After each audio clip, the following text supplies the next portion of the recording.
El título del mensaje de esta noche es Restaurando Generaciones. Y este título tiene que ver con el hecho de que hay generaciones que no conocen la vida. La buena vida en términos humanos, en términos de sentido común, en términos de sociedades normales. O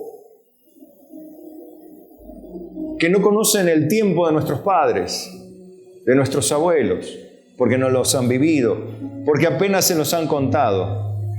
Y no conocen esas generaciones, hoy, varias generaciones, no conocen el vivir, el buen vivir, la vida como la vida en familia. No la conocen porque no la conocieron jamás. Y Dios, mis amados hermanos, nos llama a encontrar las miserias humanas y acercar el corazón. Eso es hacer misericordia. Hacer misericordia no es apenas dar una limosnita a alguien que está enfermo. Está bien. O darle una ayuda económica a alguien que está pasando por un momento duro, o darle un pan, darle un poco de comida. Eso es también misericordia, pero no es la única miseria que tienen los seres humanos. Hay muchas miserias que varias generaciones vienen sufriendo. Y nosotros, cristianos, creyentes, alcanzados por la gracia, la pura y bendita gracia de Dios, hemos podido conocer o recordar o vivir simplemente o continuar viviendo alejado de esas miserias que, como digo, tiene encadenado y encadenará hasta la muerte probablemente a la mayoría de los seres humanos hasta que desciendan a la perdición. Pero obviamente Dios no planeó eso para el ser humano, ni lo quiere, ni es su voluntad. Y nosotros debemos saber que toda persona que no conoce lo que es una familia, no conoce lo que es el trabajo, no conoce quizá lo que sea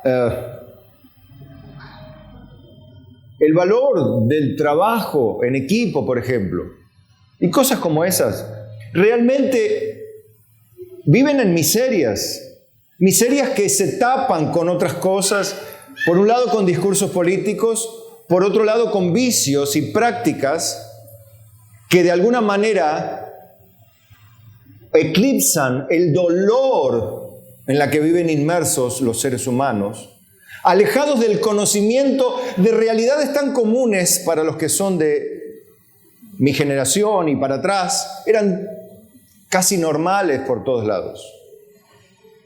Las de sus abuelos, las de sus padres, pero hay terceras generaciones que no conocen estas cosas. Y nosotros podemos hoy, estando en Cristo, poder ayudar encaminando a los pies de Cristo primeramente a esas personas que viven en esas miserias. Pero lo vamos a ver punto a punto. Debemos entender, como siempre, debemos partir de una base, de un primer paso, o de un primer concepto, o de una posición nosotros, que si verdaderamente somos salvados por Dios, recién cuando somos bautizados en el Espíritu Santo, cuando somos llenos del Espíritu Santo y de conocimiento y de sabiduría, es ahí entonces donde tenemos la capacidad y la responsabilidad de ir a hacer misericordia con la gente que vive rodeada de estas miserias. Cuando nos convertimos al Señor, cuando nos convertimos y comenzamos a aprender, es ahí donde recién podemos ayudar a vivir a otros la vida de Dios, la vida que Dios preparó para los seres humanos. Dios preparó una vida linda para los hombres. Dios nos da una ley, la ley de Dios, la única ley, la ley del Espíritu, si se quiere, la ley de Cristo, como también se la denomina en el Nuevo Testamento. La ley no es para mantener prisioneros a los hombres en castigos, sentencias y limitaciones y privaciones, sino para que la persona en el marco de esa ley disfrute. Un ejemplo, los que estuvieron o los pusieron algún día, porque su mamá les contó, en el corralito, pero el corralito no el corralito financiero de hace unas décadas, sino el corralito donde ponen al bebé para que juegue adentro. ¿Para qué es el corralito? ¿Para mantenerlo preso al bebé? No, para que disfrute dentro del corralito en libertad del juego. Tiene límites. Los límites donde el bebé no puede pasar y una altura que no puede sobrepasar, por la cual no se puede caer y golpear la cabeza. El corralito está rodeado de almohadones, tiene un piso blando, tiene una red al costado, tiene, como las piletas también, acolchadas las patas que sostienen la estructura. Y el bebé ahí está libre, él no se siente preso, se siente libre en el marco de sus límites. Ese es el ejemplo para entender cómo la ley de Dios funciona. Nosotros, seres humanos, si estuviésemos comprendiendo esto básico, elemental, de mantenernos dentro de los límites de la ley de Dios, disfrutamos de la verdadera libertad. La libertad que produce la ley. Cuando no hay ley, cuando dice, no, yo quiero hacer lo que se me dé la gana, es ahí donde aparece el caos y donde la gente sufre y no para de sufrir y no puede parar de sufrir, es donde caen vicios, pasiones desordenadas, prisioneros de drogas, de sexo ilícito, de la noche, prisioneros de vicios y de muchas cosas que luego lo van tragando cada vez más y en una vida cada vez más miserable. Entonces, al ver eso y al entender cómo empieza y dónde termina, podemos detener a una persona y decirle, pará, yo conozco a alguien que te puede encaminar a la vida de Dios, a la vida eterna. Es Jesucristo, quien murió por mis pecados y me salvó y me perdonó y me libró de condenación y te puede librar a vos y te puede dar el poder para vivir una vida diferente en este mundo. Ese es Cristo. Entonces, cuando vos mirás las posibilidades que vos tenés y mirás a otros que quizá están aparentemente felices, cuando estas miserias encadenan a las personas, seguro que va a haber un punto donde se van a odiar a sí mismos, van a aborrecer sus propias vidas y aún las vidas de sus semejantes. Por eso encontramos la sociedad en combate que encontramos. Isaías 58:8 está tomada esta frase que voy a leer del verdadero ayuno, cuando Dios le dice a su pueblo cómo es el verdadero ayuno. Y quiero utilizar una parte de esto para usar el ayuno como el ejemplo de la religión. Y la verdadera religión se vive de esta manera. Cuando se hace el verdadero ayuno y cuando se vive el verdadero cristianismo, pasa lo que Dios le prometía a Israel en el verso 8. Entonces, dice, nacerá tu luz como el alba. Qué lindo que es el amanecer. Y tu salvación se dejará ver pronto. Se evidencia la vida salvada. E irá tu justicia delante de ti. Y la gloria de Jehová será tu retaguardia. Como mostrando que la persona que camina en Cristo deja un perfume cuando pasa. Es el ejemplo que quizá represente la gloria de Dios. ¿Vieron cuando una persona pasa y va con un lindo perfume, deja como una estela de un delicado aroma, elaborado seguramente por un perfumista profesional? Pero también cuando la persona va bien arreglada, su imagen es advertida por los observadores.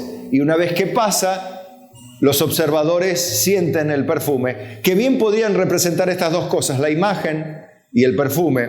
Esto que dice acá, la justicia que va delante y la gloria de Dios por detrás.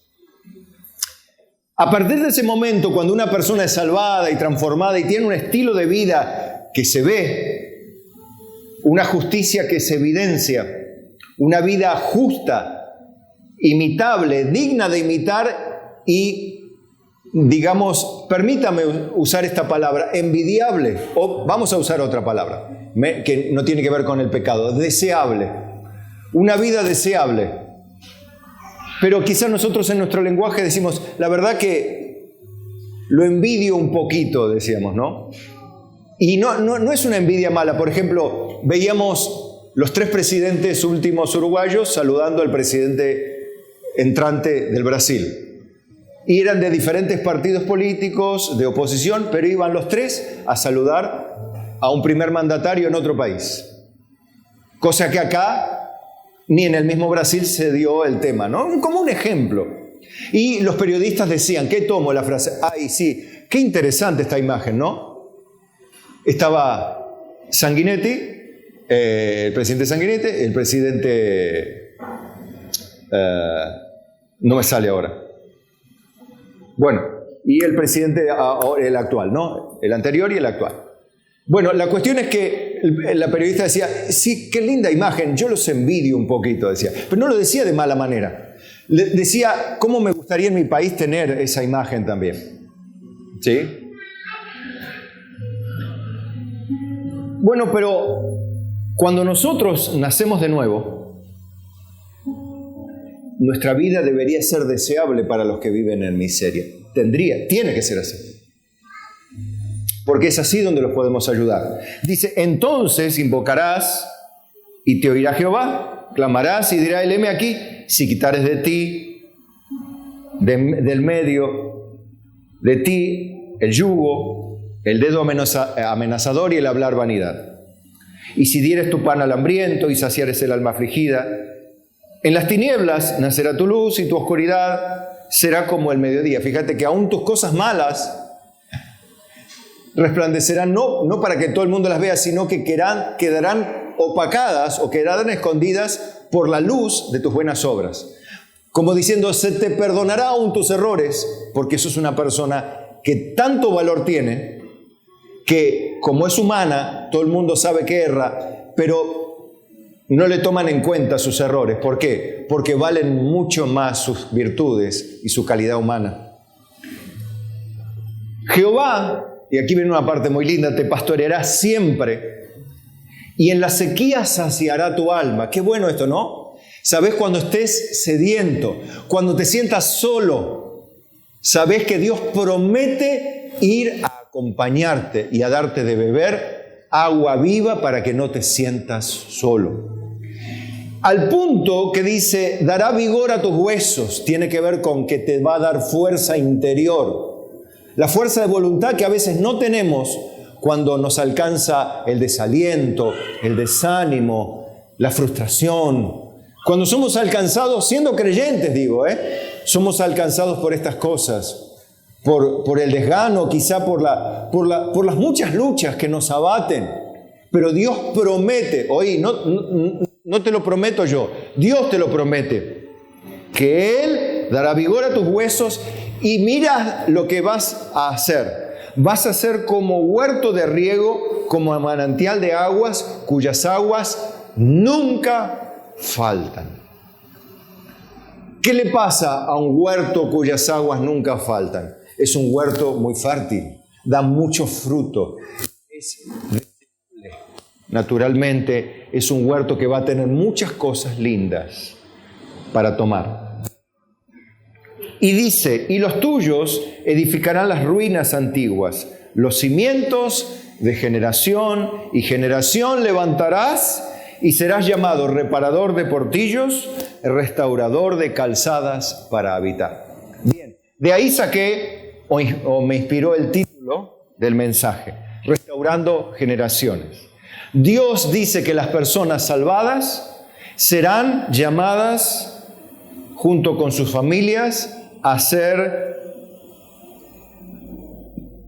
los que restauren, edifiquen las ruinas antiguas, las familias que dejaron de ser tales, las personas que dejaron de tener valores tan comunes antes que ahora no existen prácticamente.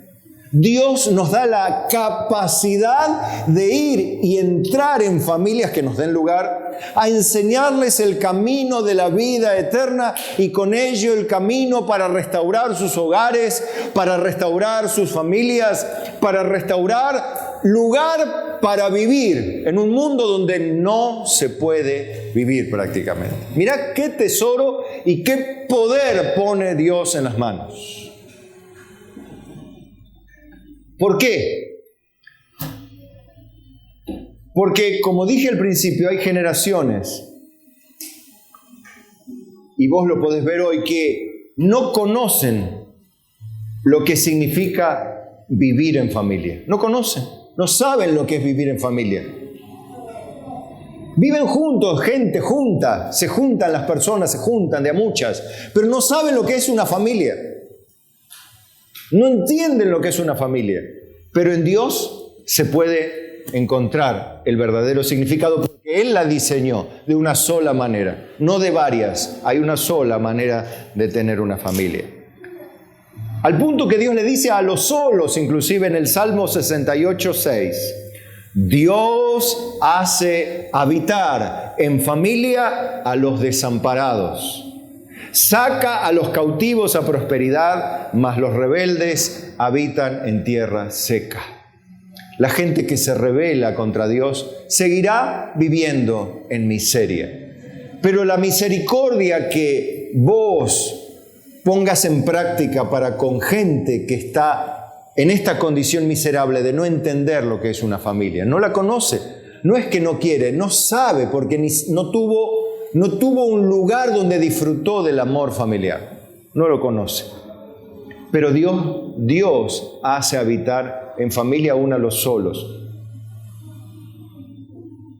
Efesios 2:19 ratifica esto, diciendo: así que ya no sois extranjeros ni advenedizos. Le dice a los creyentes, cualquiera sea, no hay diferencias en el pueblo de Dios, sino que somos ahora conciudadanos de los santos y miembros de la familia de Dios. Me encanta este título. Porque miembro de una familia ya de por sí es lindo, ¿o no? Yo soy miembro de una familia. Qué feo es decir yo soy solo. La verdad que es triste. Pero decir yo tengo una familia.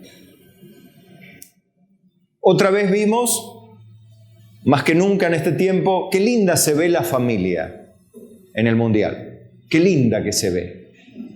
Cosa que se había empezado a denostar y a degradar por causa de ideologías impías que simplemente son promovidas por gente impía que quiere de alguna manera promover sus pecados o justificar sus pecados o invitar a pecar a otros para justificarse ellos. Naturalizar la maldad, cosa que nunca Dios va a aceptar. Para eso envía a los creyentes, la iglesia, que es columna y baluarte de la verdad, para decirle al mundo entero, ese camino está equivocado. Esas ideologías son falsas. Esas ideologías son un pozo ciego, un camino muerto, un lugar que conduce al abismo, que conduce a la soledad. Y hay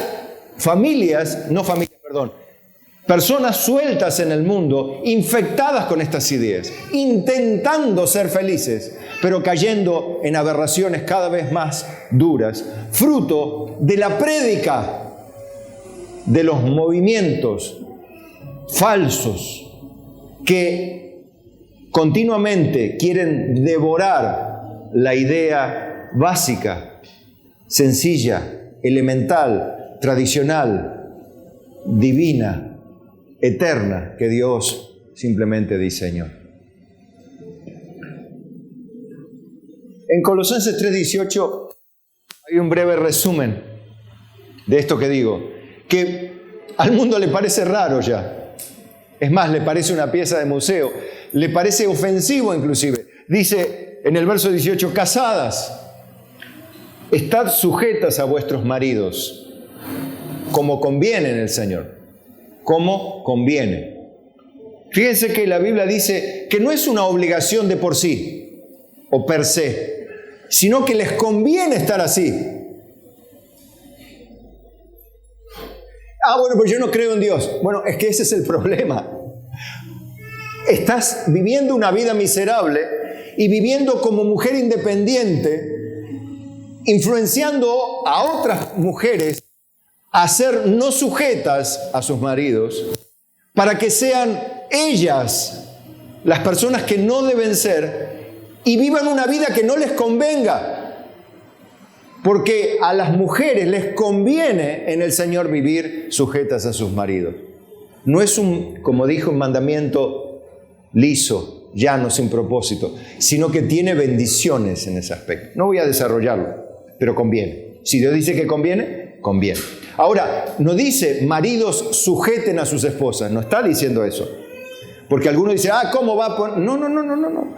A las mujeres les dice, a ustedes les conviene hacer esto. Y a los maridos les dice, ustedes den la vida por sus mujeres. No dice,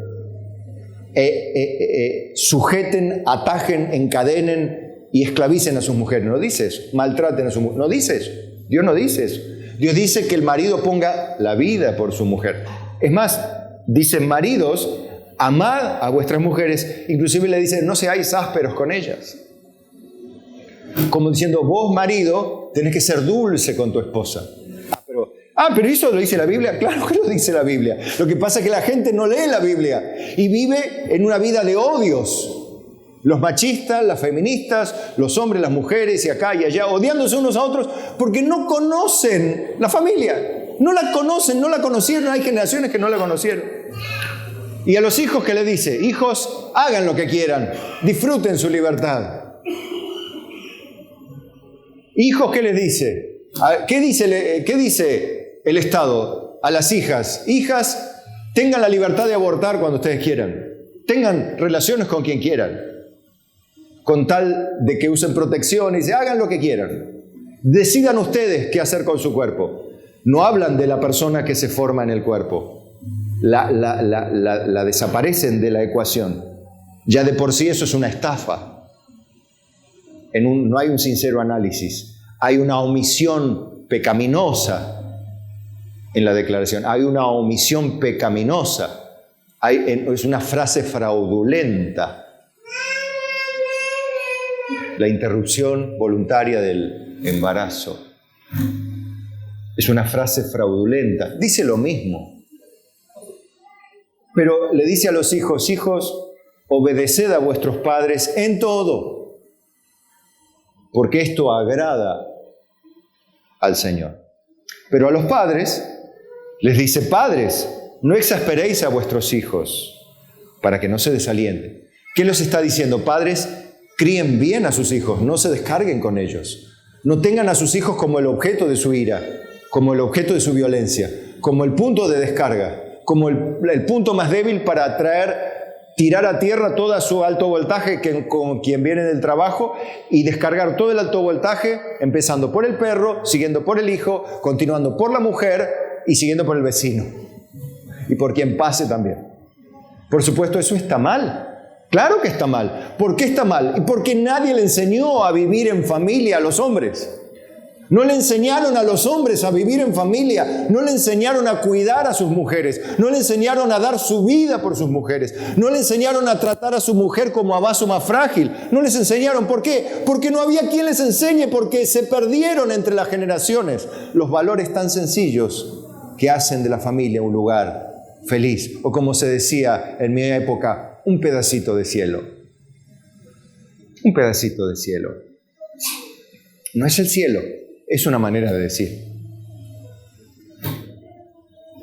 Por eso termina Dios diciendo esto en el Salmo 128:1. Bienaventurado todo aquel que teme a Jehová, que anda en sus caminos. O sea, gente convertida en serio. Cuando comieres el trabajo de tus manos, bienaventurado serás y te irá bien. Tu mujer será como vid que lleva fruto a los lados de tu casa. Tus hijos como plantas de olivo alrededor de tu mesa. He aquí, así será bendecido el hombre que teme a Jehová. Qué lindo, ¿no? ¿Se da cuenta cómo en Dios se puede conocer lo que es vivir en familia? Porque Dios mismo promete esto a las personas que le temen, lo aman y le obedecen. Hay generaciones que no conocen el trabajo, ni la disciplina, ni la responsabilidad. No conocen, porque nunca trabajaron. Hay miles de personas que no conocen el trabajo, el esfuerzo, la responsabilidad, el compromiso. No lo conocen, nadie se los enseñó, porque sus padres eran igual y sus abuelos eran igual. Y nosotros vivimos en una cultura que parece que el pobre tiene derechos de ser asistido. Pero la pregunta es, ¿el pobre que es pobre porque no puede alcanzar otra cosa o porque no quiere dejar de ser pobre porque le conviene? Esa es la pregunta, ¿no? Porque la Biblia dice esto, 2 Tesalonicenses 3:10, porque también cuando estábamos con vosotros os ordenábamos esto: si alguno no quiere trabajar, tampoco coma. Porque oímos que algunos de entre vosotros, fíjense que no son todos, algunos de entre vosotros andan desordenadamente, no trabajando en nada, sino entrometiéndose en lo ajeno. Esto es lo típico, ¿no? El que no hace, critica, se entromete, no hace nada, pero opina de todo, se entremete en todo, hace daño con sus palabras y no hace nada con sus manos. Típico. Pero la persona que se ocupa de su trabajo no tiene nada que opinar de los demás porque está tan enfocado en lo suyo que no tiene tiempo para ocuparse del trabajo ajeno, sea bueno o malo. Pero en la iglesia de Tesalonicenses, a pesar de que era una iglesia buena la de Tesalónica, sí, Pablo la alaba y la reconoce, pero hay algunos que andan desordenadamente, o sea, no queriendo trabajar en nada, sino entremetidos, metidos en todo. A los tales, dice, mandamos y exhortamos por nuestro Señor Jesucristo que trabajando sosegadamente, o sea, tranquilamente, coman su propio pan. O sea, que se la rebusquen para comer su propio pan, que no anden pidiendo pan todo el día. No está mal pedir si uno está necesitado en algún momento. Está mal hacerse el vivo. Y encima de hacerse el vivo, meterse en lo ajeno, criticar el trabajo ajeno. Bueno, es una persona que está haciendo lo contrario a la voluntad de Dios, ¿no? Y esto es miseria, gente. Esto es miseria, y aún dentro del pueblo cristiano hay estas miserias que son amamantadas por las conductas pseudopiadosas de algunos, que les conviene mantener cierta condición miserable para controlar y tener un ejército de... No quiero ser ofensivo, pero tener un ejército de operarios de la nada, ¿sí? Para hacer daño o para hacer sus propios caprichos. Es más, le dice a los creyentes comunes y sensatos, y vosotros, hermanos, no os canséis de hacer bien. Como diciendo, ustedes que trabajan, no se cansen de ayudar. Eso sí, no está diciendo no ayuden a nadie, sino no se cansen de ayudar. Si alguno no obedece a lo que decimos por medio de esta carta, ese señaladlo, como diciendo, márquenlo. Y no juntéis con él, para que se avergüence justamente. Mas no lo tengáis por enemigo, sino amonestarle como hermano. Como diciendo, no es un enemigo por la conducta que tiene, quizás falta de madurez, o simplemente vino a la iglesia no conociendo lo que significa trabajar. Por eso a veces hay conflicto dentro de la iglesia, porque las personas piensan que la iglesia es un lugar de servicio. Y piensan que la iglesia es un lugar donde recibir beneficios y donde tenés derechos. Por supuesto que todos tenemos derechos humanamente hablando, es cierto. Pero ese espíritu de reclamar siempre, eso viene del mundo, no de la iglesia de Cristo. La iglesia es un lugar donde uno viene a servir a sus hermanos. Venimos a servirnos y ayudarnos unos a otros. No a atender siempre a los mismos. Porque hay gente que si no la atienden, se enoja. Si no están sobre ella, se enoja. Si no le hacen lo que pide, se enoja. O reclama, o se queja, o chilla. Pero no, a mí tienen que traerme a casa, si no llamo a pedidos ya.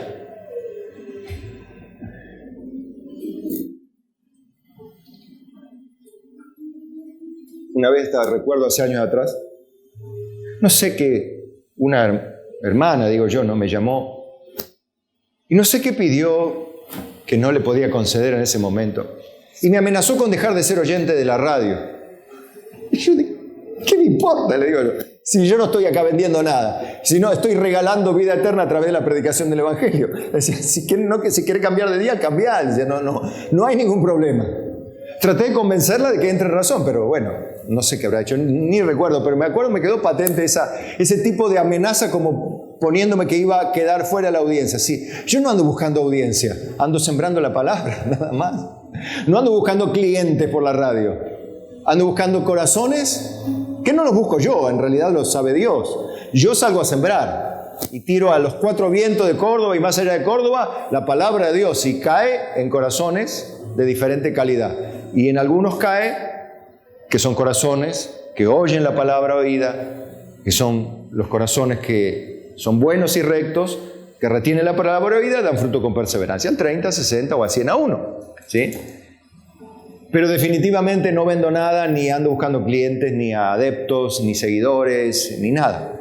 Sino simplemente soy un anunciador de la verdad de Dios, un maestro de las verdades bíblicas. Punto. Hasta ahí llega mi trabajo. Por lo tanto, si querés cambiar, cambia. Bueno, son esas cosas que pasan. Gente que no entiende el llamado que tenemos. 1 Tesalonicenses 4:9. Fíjense que en Dios se restaura esta idea de el no trabajar en nada o siempre ser beneficiario de. Vivimos en un país donde los beneficios ya sobran. Sobran burdamente, ¿no?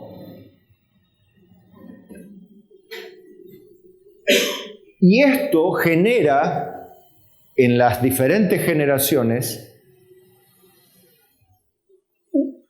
una falta de conocimiento de la responsabilidad, del trabajo, de la disciplina, del compromiso. No saben lo que es el horario, llegar a horario, no saben lo que es cumplir con el trabajo pactado, no saben lo que es realizar un esfuerzo en la tarea, no quieren, porque nunca se acostumbraron desde chicos a hacer ni siquiera las tareas. Quieren que se las hagan padres o amigos u otro, porque no le enseñaron estas disciplinas. Y eso es miseria. Una persona que no sabe que el trabajo es una bendición de Dios, vive en miseria. Odiará su trabajo, odiará lo que hace, amará sus pecados y vivirá esclavizado de este tipo de maldad.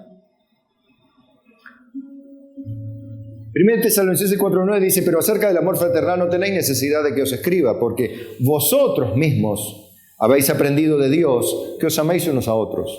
Y también lo hacéis así con todos los hermanos que están por toda Macedonia. Recuerden que los hermanos de Macedonia eran pobres, ¿sí? Pero rogamos, hermanos, que abundéis en ello más y más y que procuréis tener tranquilidad y ocuparos en vuestros negocios y trabajar con vuestras manos de la manera que os hemos mandado, a fin de que os conduzcáis honradamente para con los de afuera y no tengáis necesidad de nada. Dios manda a que cada uno trabaje en lo suyo y no tenga necesidad de pedir. ¿Ven cómo Dios nos encamina? Cuando nosotros encontramos personas y vienen a Cristo, si verdaderamente vienen a Cristo, van a querer obedecer esto y van a aprender a ser responsables, van a aprender a llegar a su horario, a cumplir con lo pactado, a cumplir con su trabajo, a aceptar las condiciones de trabajo.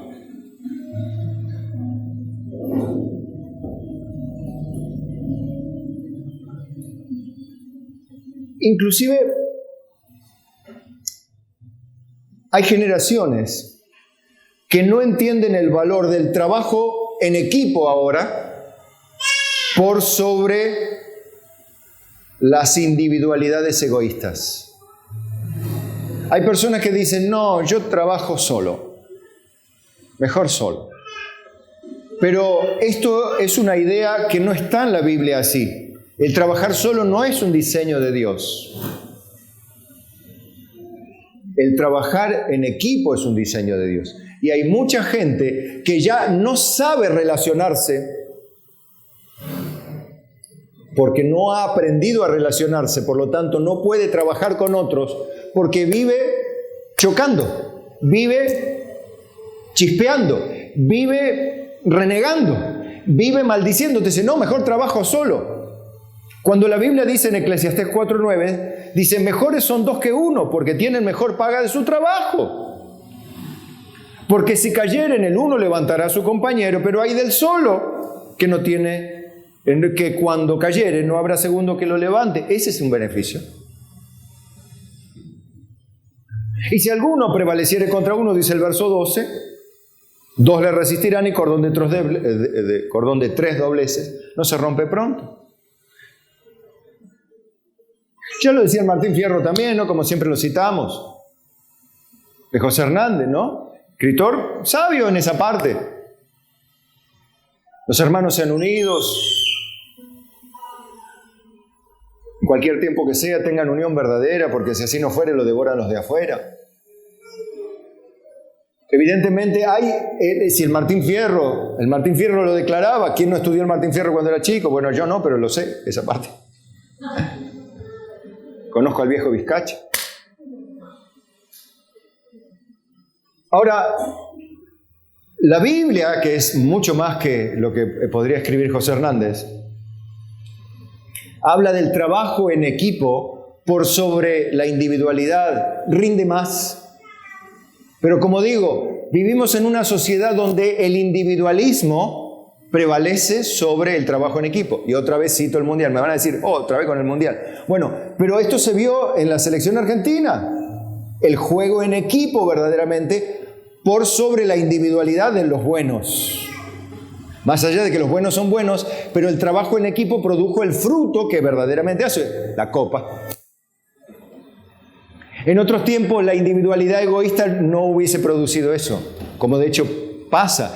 Y en lo propio también, en lo cotidiano también, y en la iglesia también, las personas no pueden aprender a relacionarse, entonces no pueden trabajar juntas, entonces no producen el fruto. Pero nosotros que somos de Cristo entendemos el valor y tratamos de superarnos. ¿Y qué aprendemos? A ponernos de acuerdo, porque de hecho somos diferentes. Pero como priorizamos el trabajo en equipo por sobre la individualidad, decimos no. Voy a ceder yo una parte y mi compañero cede otra y nos ponemos de acuerdo acá y avanzamos juntos hacia el mismo lugar. Pero usted dice, no, yo acá y vos allá, cada uno por su lado. Vos haces la tuya, yo hago la mía. Y cuando cada uno trabaja por su lado, puede que saque algún fruto, pero no es lo mismo. No es lo mismo. Y en este mundo vivimos así. Gracias a Dios por Messi, que de repente le mostró una cosa, y la selección que le mostró una cosa a nuestro país y al mundo entero, que hace tiempo no se veía otra foto, otra figura, otra cultura, otra cosa, y tan sonso como el mostrar lo que había detrás, vino de alguna manera a poner o darme la oportunidad de volver a volcar estas cosas para mostrarte cómo hay personas que haciendo aún sin conocer a Dios lo que Dios manda les va mejor. Entonces, qué importante aprender y enseñarle a las personas, a las generaciones que vienen ya atrás de nosotros, sin saber lo que es una familia, lo que es trabajar y lo que es trabajar en equipo por sobre la individualidad.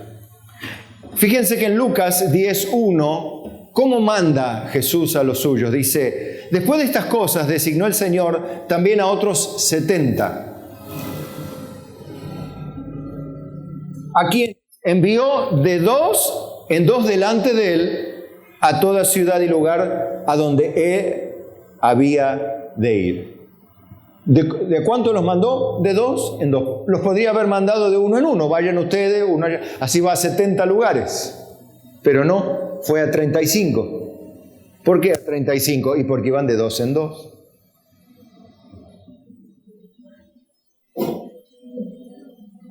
Y les decía, la mies, a la verdad es mucha, mas los obreros pocos. Por tanto, rogad al Señor de la mies que envíe obreros a su mies. Inclusive hay algo que a veces no queremos, que otro venga y se acople al equipo. ¿Por qué? y porque puede competir conmigo. Así somos. Porque va a ser mejor que yo, quizá el trabajo, y se lo den a él. Pensamos esas cosas. O me sacan a mí y lo pongan a otro. ¿No? Entonces no queremos orar para que vengan más obreros. No queremos orar para que Dios levante otros. ¿Por qué? Y porque me van a sacar a mí. Pero ¿y si viene otro mejor que yo o que vos? ¿No estaría bueno para que haga mejor el trabajo de Dios? Pues la gloria es para vos o para Dios. ¿Las almas son para Dios o para vos? Para Dios. Entonces estaría bueno que haya gente mejor que nosotros, que los que ya estamos, y que nos ayuden. Y podemos orar, Señor, manda obreros a tu mies. Y si son mejores, mejor todavía. Pero no me eches, no te vayas, Señor. Porque la mies es mucha y los obreros siempre son pocos. O sea, no te preocupes que no te vas a quedar sin trabajo. No dices, bueno, ahora viene la camada y echan a los viejos. No. Así pasa en la empresa, ¿no? Ya se empiezan a jubilar y vienen las generaciones más jóvenes. No, en el Señor no se jubila nadie. En el Señor no hay jubilación. En la viña del Señor trabajan todos hasta el día de su partida. En el día del Señor trabajan todos hasta el día que el Señor los llama a su presencia. Y no hay lugar para la palabra, no hay vacantes. Siempre hay lugar para los que quieran sumarse a trabajar. Y debemos orar para que Dios los añada. Y trabajar en equipo por sobre la individualidad. Y tratar de rascar la escoria de la individualidad de todos nosotros. Cada vez que conversamos y vemos un destello de individualidad por sobre el equipo, hay que rascar eso, hay que sacarlo de nuestros corazones. No está bien esto de trabajar solo. Hay que aprender a trabajar en equipo. Hay que combinar los equipos, hay que combinar las herramientas, hay que combinar todo para que funcione todo con el mismo propósito. Y eso el mundo no lo sabe, por eso vive así como vive. Por eso vivimos en una sociedad tan complicada.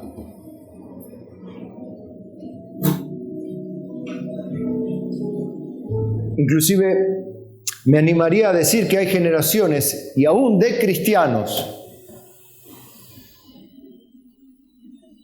que no conocen la verdadera motivación y sentir cristiano. No entienden el cristianismo, los verdaderos cristianos.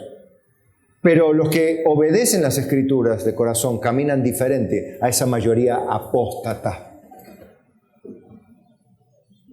Miren lo que nos recomienda Juan. 1 Juan 2:15 dice, no améis al mundo ni las cosas que están en el mundo.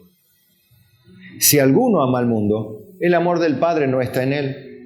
Porque todo lo que hay en el mundo, los deseos de la carne, los deseos de los ojos y la vanagloria de la vida, no proviene del Padre, sino del mundo. ¿Qué está diciendo Juan? Que justamente no alienten a los creyentes a buscar las cosas del mundo, a alcanzar el primer lugar, a ser el mayor, a alcanzar lo que querés, a alcanzar tu sueño. Y esto es recurrente, ves una y otra vez videos con miles y miles de likes. Con miles de likes.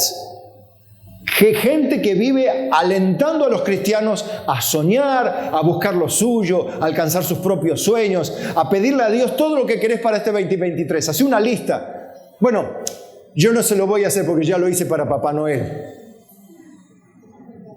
Porque Papá Noel es más seguro que me conteste, que el Dios del cielo me conteste de esa manera. Dios no contesta oraciones egoístas.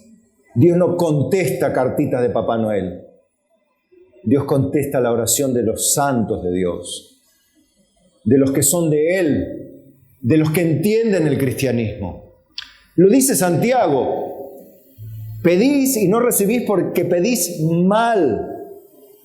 Yo diría, pedís como le pedirían a Papá Noel para gastar en tus deleites, en tus juegos, en tus cuestiones terrenales, en tus deseos o ambiciones terrenales.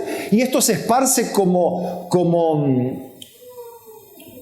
como el humo cuando hay un incendio. Lo lleva el viento por todos lados, la ceniza la lleva por todos lados. Y así los videos, hay miles y miles de gente alentando a que los cristianos busquen y alcancen en este año lo que no alcanzaron en el 23. Lo triste es que en el 22 dijeron lo mismo, en el 21 dijeron lo mismo, en el 20 dijeron lo mismo, en el 19, 18, 17, 16, 20 y hasta el 2000 y antes del 2000 venían diciendo lo mismo. Y la gente sigue diciendo amén, amén, amén, y dándole likes y likes y likes, y la gente replicando y republicando esos videos. Y la gente aprendiendo eso, mamando eso. En cambio, cuando vos le predicás la palabra de Dios, no la quieren. ¿Por qué? Porque aman el mundo, aman sus pecados, aman sus deseos, aman la vanagloria de la vida, que no proviene del Padre, sino del mundo. Y eso aman, y eso quieren. Y eso esos mismos predicadores les enseñan, y ellos lo retienen, y encima lo enseñan, y encima lo defienden. Pero no con argumentos, sino con insultos o con desprecio. Pero no con argumentos bíblicos. Porque la Biblia dice otra cosa. En Mateo 8:33 dice, pero él volviéndose y mirando a los discípulos, reprendió a Pedro diciéndole, quítate delante de mí, Satanás, porque no pones la mira en las cosas de Dios sino la de los hombres. A Pedro le estaba diciendo. Y llamando a la gente y a sus discípulos les dijo, si alguno quiere venir en pos de mí, niéguese a sí mismo, tome su cruz y sígame. ¿A quién le gusta este mensaje? A nadie. Por eso nadie lo quiere, por eso nadie le da likes. Vos publicá este versículo, vas a ver que tenés 2 likes, si llegás a conseguirlo. La gente no quiere esto, quiere que le digan, soñá, pedile a Dios, reclamá, orá, ayuná. Y así, ¿no? Hasta que lo alcances, repetilo y pedilo hasta que Dios te lo dé y no dudes en tu corazón. Y la gente dice, amén, amén. Si lo dice el predicador debe ser verdad. Pero lo dice el predicador, pero no lo dice la Biblia. La Biblia dice lo contrario. Pero la gente no quiere escuchar la Biblia. Le aburre la Biblia, odia la Biblia, aborrece la Biblia porque le muestra su maldad. Le revela su egoísmo, le revela su pecado delante de su propia cara. Entonces, mejor no escuchar, mejor cambio el dial, mejor cambio de predicador, mejor me busco en YouTube un video que a mí me guste. Por eso digo, hay tanta gente que necesita ser alcanzada por la misericordia de gente como vos que entiende.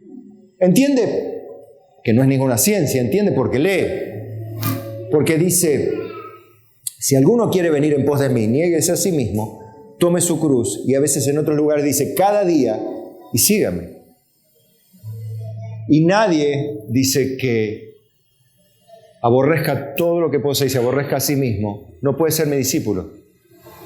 O sea que la condición es absoluta. Sin embargo, se enseña otra cosa y la gente va y eso busca y eso desea, hermanos.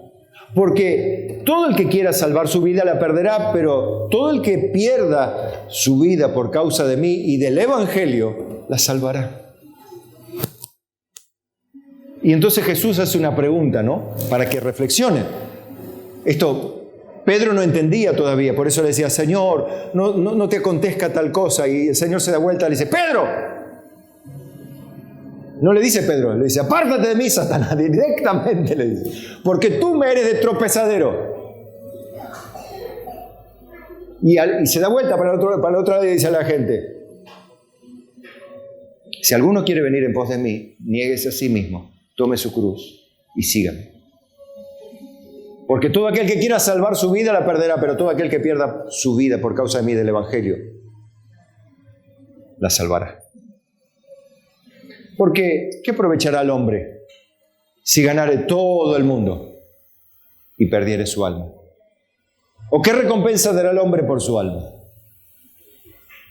¿Se dan cuenta que el mensaje es diferente, el de la Biblia? Entonces, ¿cuánta gente en verdadera miseria que ni siquiera se está dando cuenta que su espiritualidad es miserable? Como la iglesia de la Odisea. Tú dices, soy rico y me he enriquecido y de nada tengo necesidad, pero lo que tú no sabes, en realidad, es que eres ciego, miserable, desventurado y desnudo. Por lo tanto, te aconsejo que compres colirio para que te pongas tus ojos y veas, y ropas para que te vistas y cubra la vergüenza de tu desnudez. Le dice a la iglesia de la Odisea que creía que estaba bien, estaba miserablemente mal. Y esa es la misericordia que tenemos que llevar adelante en este año, con esa gente que cree que está salva y está perdida, que está buscando las cosas de Dios y está buscando lo de los hombres, está buscando la de la tierra, no las de arriba, no las de Dios, y viven miserables y van a terminar miserables, y si no se convierten al Señor, van a terminar en el infierno con el título de evangélicos y todo. Esa es la gente que más misericordia necesita, porque son los más difíciles de roer, como se dice, porque ya están aferrados a la religión.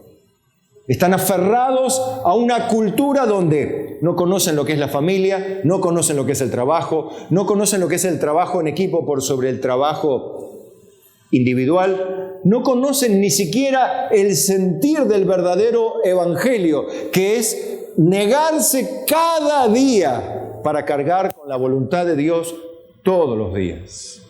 Negar lo propio para hacer lo de otro o lo de Dios. Pero como dije al principio en Isaías, cuando leímos, que Dios le hablaba a Israel, serás como huerto de riego, cuyas aguas nunca faltan. Y ahí es donde Dios saciará tu alma en tus sequías y dará vigor a tus huesos. Serás llamado restaurador de portillos, restaurador de calzadas para habitar. Vamos a ser personas que restauren el concepto de familia, el concepto de trabajo, en las personas que le den lugar al Evangelio. Primero se tiene que convertir al Señor. No esperes que una persona que no se convierta al Señor pueda realmente vivir en familia o valorar el trabajo en equipo. Si no se convierte al Señor primeramente, no puede el Señor restaurar todas las áreas de su vida. Pero nosotros, una vez que somos restaurados para vivir para Dios y levantar a las generaciones para Cristo a su vez. En 2 Corintios, y cierro con esto, 5:17.